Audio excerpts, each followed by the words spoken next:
Hello दोस्तों, स्वागत है आप सभी का हमारे इस चैनल पर।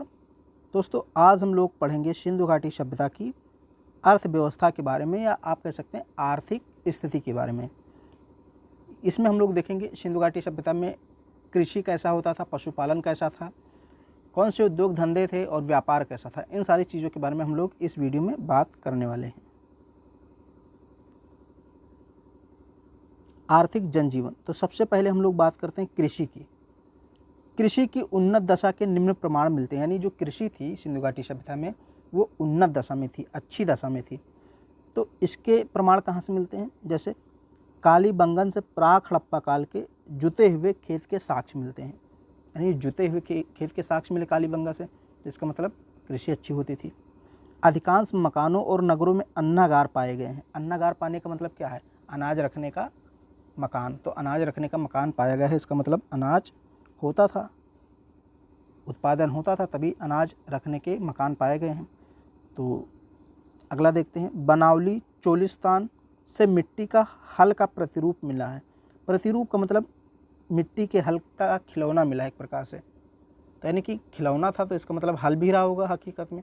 तो हल था, इसका मतलब खेती भी होती थी, तो ये भी साक्ष्य देता है। लोथल से चक्की के दो पाटों का मिलना, ये भी जो है कि दर्शाता है कि कृषि होती थी, अनाज होता था, उसी को पीसने के लिए चक्की के दो पाट, यानी पाट का मतलब पत्थर के जो दोनों पाट होते हैं, उनकी बात हो रही है। सैंधव लोग वर्षा का पानी उतरने के बाद फसल की बुआई नवंबर दिसंबर में करते थे और फसल की कटाई वर्षा ऋतु के पुनर्आगमन से पूर्व मार्च अप्रैल में करते थे। यहाँ की अधिकांश फसलें रबी की फसलें हैं। ओके, तो रबी की फसलें मतलब गेहूँ वगैरह ये बोते थे, और कब बोते थे? नवंबर दिसंबर में, यानी कि जब बारिश का पानी उतर जाता था। जैसे जुलाई अगस्त सितंबर में पानी बरसता है तो भरा रहता है सारा नदी तालाब, फिर जब धीरे धीरे पानी कम होता उतरता है तो ये लोग बुआई करते थे नवंबर दिसंबर में, और फिर बरसात आने से पहले ही मार्च अप्रैल में लोग कटाई भी कर लेते थे। फसल को काटने के लिए प्रस्तर के हंसियों का प्रयोग किया जाता है। प्रस्तर का मतलब होता है पत्थर, यानी पत्थर के हंसियों का ये लोग फसल काटने के लिए उपयोग करते थे। हड़प्पा क्षेत्र में 9 प्रकार के फसलों का प्रमाण मिला है, तो ये बहुत ही इम्पोर्टेंट है। हड़प्पा सभ्यता में 9 प्रकार के फसलों के प्रमाण मिलते हैं, जैसे गेहूँ, जौ, मटर, तिल, सरसों, राई, खजूर, तरबूज, कपास। ये याद रखना, ये 9 प्रकार के फसल के साक्ष्य मिलते हैं।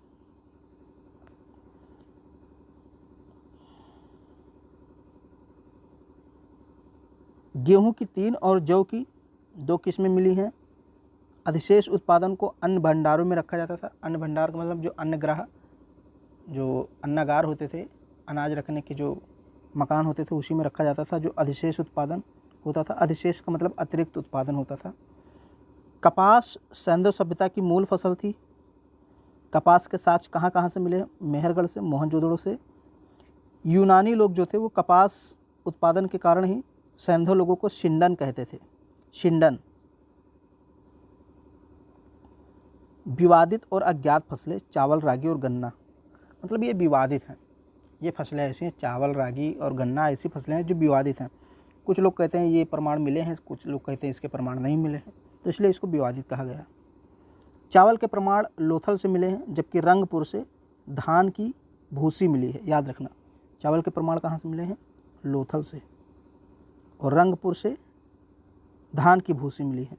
परंतु हड़प्पा सभ्यता की फसल नहीं माना जाता इसको। विद्वान कहते हैं ये हड़प्पा सभ्यता की फसल नहीं थी, ये व्यापार के माध्यम से आई थी। रागी की कृषि महाराष्ट्र, गुजरात, राजस्थान के कुछ क्षेत्रों में की जाती थी, परंतु यह हड़प्पा सभ्यता की फसल नहीं मानी जाती है। इसके अलावा गन्ना, इसका ज्ञान हड़प्पा वासियों को नहीं था। गन्ने की खेती के प्रमाण उत्तर वैदिक काल में हस्तिनापुर से मिला है, लगभग 1000 ईसा पूर्व के समय। तो ये चावल, रागी, गन्ना जो है विवादित फसलें हैं, इसको याद रखिएगा। अब पशुपालन की बात करते हैं, तो भेड़, बकरी, श्वान, श्वान का मतलब कुत्ता, वृषभ का मतलब बैल, शुकर, सुअर आप कह सकते हैं, या देख लीजिएगा शुकर का मतलब क्या होता है, मुझे कंफर्म नहीं है। गर्दभ का मतलब गधा हो सकता है, बिल्ली, ऊँट, हाथी, गैंडा, व्याघ्र का मतलब शेर या बाघ हो सकता है, तो शुकर का मतलब सुअर ही होता होगा। हरिण का मतलब हिरण, कुबड़दार वृषभ मतलब कुबड़ वाले बैल, एक श्रृंगी पशु भैंस, इन सभी जानवरों का पालन होता था। यानी इन सभी जानवरों का एक प्रकार से लोग पालन पोषण करते थे, उससे भी मांस प्राप्त करते थे और जो खाने पीने की चीज़ें भी प्राप्त करते थे। चूँकि सिंधु घाटी सभ्यता के जो लोग थे वो शाकाहारी मांसाहारी दोनों थे। इसके अतिरिक्त गिलहरी, मयूर, काक मतलब कौवा, मत्स्य, मगरमच्छ, कच्छप मतलब कछुआ आदि की भी जानकारी इनको थी। इनमें से कुछ पशुओं की धार्मिक महत्ता भी थी, जैसे आज हमारे यहाँ गाय, बैल, इन सब की एक प्रकार से धार्मिक महत्व है, तो ऐसे उस टाइम भी रहा होगा। धार्मिक दृष्टि से सर्वप्रमुख पशु कुबड़ वाला बैल था। यद्यपि मोहरों पर सर्वाधिक अंकन एक श्रृंगी पशु का मिलता है। देखिए, सबसे पवित्र पशु माना गया है और सबसे बलवान पशु माना गया है कुबड़ वाले बैल को, इसको पवित्र माना गया है। लेकिन मोहरों पर सर्वाधिक अंकन मिला है एक श्रृंगी पशु, यानी एक ऐसा पशु है जिसको एक सींग है। पक्षियों में सर्वाधिक महत्ता पाखता यानी शुक्ल कपोत की थी। कपोत का मतलब कबूतर था, तो उसको बहुत ज़्यादा महत्व दिया जाता था। काक यानी कौवा का उल्लेख हड़प्पा, संगम काल और बुद्ध काल में मिलता है। अब ये देखिए, अर्नेस्ट मैके को, ये एक इतिहासकार हैं, मोहनजोदड़ो से एक ऐसी मोहर मिली है जिस पर एक 3 मुखों वाला पुरुष देवता पद्मासन में विराजमान है।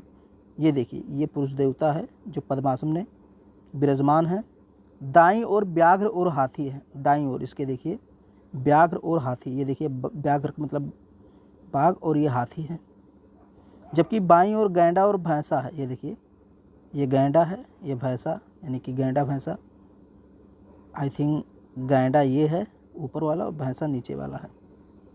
सिंहासन के नीचे 2 हिरण हैं, ये देखिए एक हिरण ये है और एक इधर होगा जो टूटा हुआ है। योगी के सिर पर त्रिशिंगी मुकुट है, यानी 3 सींगों वाला मुकुट भी है योगी के सिर पर, देख लीजिए 2 सींग और एक बीच में उभार, ये देखिए 2 सींग बीच में उभार है। मार्शल ने इसे ऐतिहासिक शिव का आदि रूप कहा। अब जॉन मार्शल हैं वो इसे भगवान शिव का प्राचीन रूप कहते हैं, आदि रूप कहते हैं। लोथल, कुछ विद्वानों के अनुसार हड़प्पा से भी एक मृदभांड मिला है जिस पर एक चित्रांकन है, जिनमें एक वृक्ष अंकित है और उस पर एक काक बैठा है।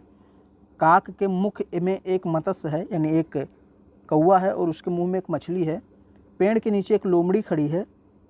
यह गुप्त काल में लिखी गई पंचतंत्र की कथा चालाक लोमड़ी की याद दिलाती है। तो इस तरह प्यासा कौवा की कहानी का भी अंकन लोथल से मिलता है। ये बहुत ही इंपॉर्टेंट है, इसको याद रखिएगा। विवादित पशु जैसे घोड़ा, गाय, ऊंट, शेर, ये विवादित है, मतलब कुछ कहते हैं मिले हैं, कुछ विद्वान कहते हैं नहीं मिले हैं।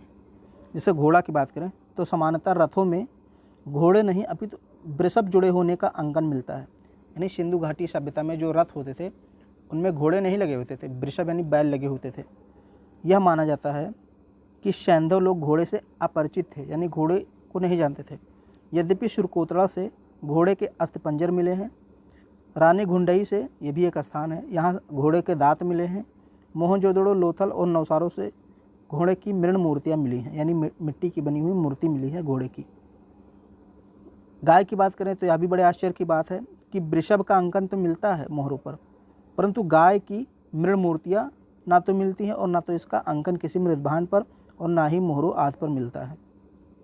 देखिए, गाय से परिचित थे सिंधु घाटी सभ्यता के लोग, लेकिन गाय का अंकन कहीं नहीं मिलता है, ना तो मोहरों पर मिलता है, ना तो मृदभांड पर मिलता है, ना तो कहीं उसकी कोई मूर्ति मिलती है, लेकिन बैल की मिलती है। यद्यपि एस.आर. राव ने लोथल से 2 गाय की मृण मूर्तियाँ प्राप्त करने का दावा किया है, तो ये भी याद रखिए। ऊँट देख लेते हैं, ये भी एक विवादित है। इस पशु का ज्ञान सैंधव लोगों को था। ऊँट का अस्थिपंजर मुख्यतः कालीबंगा से मिला है। इसके अलावा हड़प्पा, मोहनजोदड़ो से भी ऊँट की अस्थियाँ मिली हैं, परंतु इस पशु का अंकन मृण मूर्ति, मृदभांड और मोहरों पर नहीं मिला है। वही जैसे गाय का हाल है वैसे ऊँट का भी हाल है। शेर की बात करें तो हड़प्पा सभ्यता में बाघ के प्रमाण मिले हैं, परंतु शेर से यहाँ के लोग अपरिचित थे। ओके, तो आज हम लोगों ने अर्थव्यवस्था में बेसिकली कृषि और पशुपालन के बारे में पढ़े हैं। और आगे के वीडियो में हम लोग जो है कि सिंधु घाटी सभ्यता की आर्थिक स्थिति में हम लोग पढ़ेंगे कि उद्योग धंधे कैसे थे और वाणिज्य व्यापार कैसा था। इन सब चीज़ों के बारे में हम लोग पढ़ेंगे। तो अगर वीडियो पसंद आ रहा है तो उसको लाइक कर दीजिए, शेयर कर दीजिए और हमारे चैनल पे पहली बार हैं तो चैनल को सब्सक्राइब भी कर लीजिए।